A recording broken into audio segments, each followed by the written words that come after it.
Hey everyone, it's the Hydra Hut, and this is Monte Cook's Ptolus, City by the Spire. P might be silent, could just be Ptolus. I don't actually know. This was originally made in 2007. It's a trade paperback from a 6-issue run.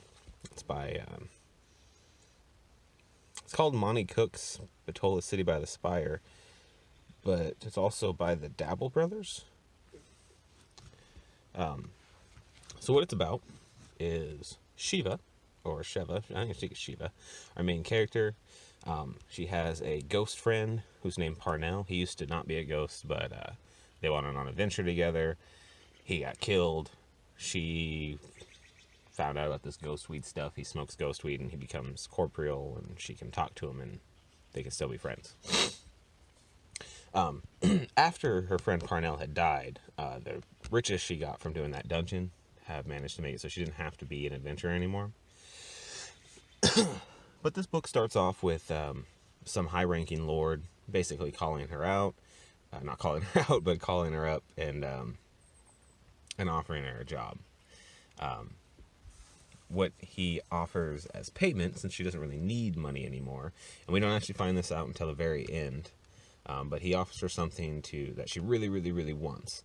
And throughout the whole book, we learn that what she really, really wants is for Parnell not to be dead. The job he has for her is he wants her to break into this very important lord's manor and steal a brooch that was stolen from his family. Now, Shiva has a special sword. It's called a hunger sword, and it basically steals your soul when it hits you. They seem like a pretty evil blade. Everybody calls it evil, but she doesn't believe that items can be evil. It's just how they're used. And as she's going on this job, we slowly learn that it may or may not have been just a big trap so that somebody can take her sword. Now, let's see if I can flip through this trade paperback without looking like too much of an amateur. So this was made in 2007. In 2007 at Marvel, they had amazing artists. So I think the reason why nobody's heard of this book and why it didn't do very good is because the art is very, very, very average. It's expressive. She was kind of pretty, but for 2007, this would look like absolute garbage. For modern Marvel, this would actually be pretty high tier stuff. And the writing is actually good. The story kicks along well. It is a good book. It's not amazing or anything. It would be closer to amazing if it came out now. But for when it came out, it's pretty average. But it's an entertaining read. The characters are done nicely.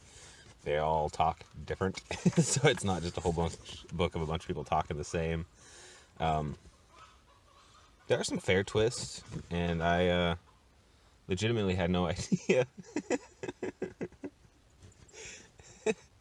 Sorry, one of the chickens was getting chased by a duck. What was I even talking about now? That completely distracted me.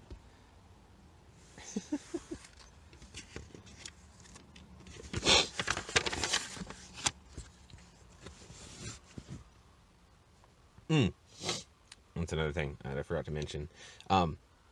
There's a background plot to this, so I don't know if this continues on or something. It seems like this is going to continue on.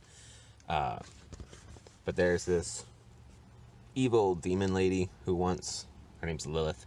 She wants something bad to happen to our main character, and they don't really explain why. She just doesn't like Shiva, as far as I can tell.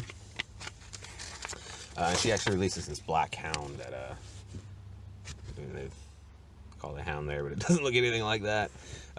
Releases this black hound to hunt her down, and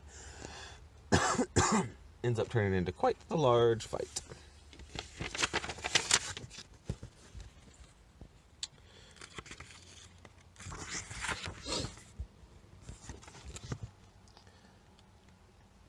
So, I mean, really not a lot to talk about. There are some good fights.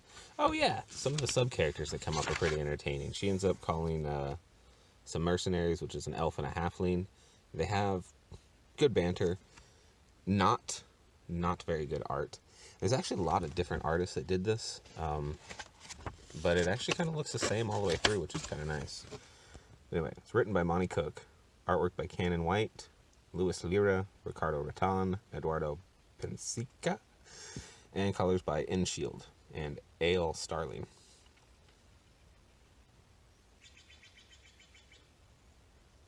For Dabel Brothers. Oh, I see. Okay, it was originally published by Dabel Brothers, and then Marvel bought Dabel Brothers or took it over or something. That's another reason why nobody's probably heard of this.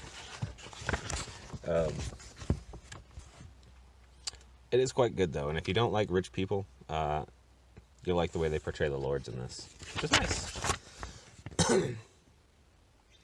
Yeah, and there's this guy called the Iron Mage. It's pretty badass, too. Honestly, though, I'm not going to go too much into this. It's good. It's readable. I feel like if I talk too much about it, it would ruin any point of reading it, though, because it's kind of basic. I don't want to give away any of the plot. I got this for like $1.29 on in-stock trades. I would say at $1.29 it's worth it. If you can find it for cheap, pick it up. If not, you're not missing out on anything. So I would give this a fair to middling. Hail Hydra, baby.